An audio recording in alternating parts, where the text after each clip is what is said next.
దేవుని ప్రియులారా, మానవుని యొక్క స్వభావము లేక మానవు యొక్క మనస్తత్వం ఎలా ఉంటుందంటే, మనకు అన్నీ బాగుంటేనే ఎదుటి వారికి సహాయం. మనకి ఏదైనా చిన్న కష్టం వచ్చింది అంటే గనక ఎవ్వరి కష్టంలోనూ పాలు పంచుకోవడం కష్టం.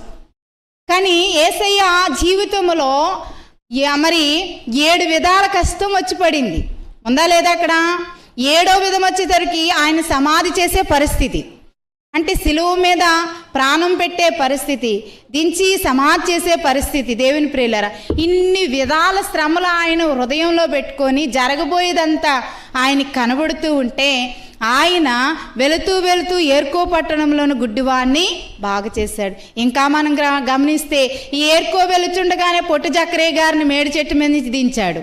దేవుని ప్రియులారా, అంటే ఇంత కష్టమున్నా ఆయన సువార్త చేయకుండా ఉన్నారా? చెప్పండి. ఇంత కష్టమున్నా ఆయన ఎదుటివారిని బాగు చేయకుండా ఉన్నారా?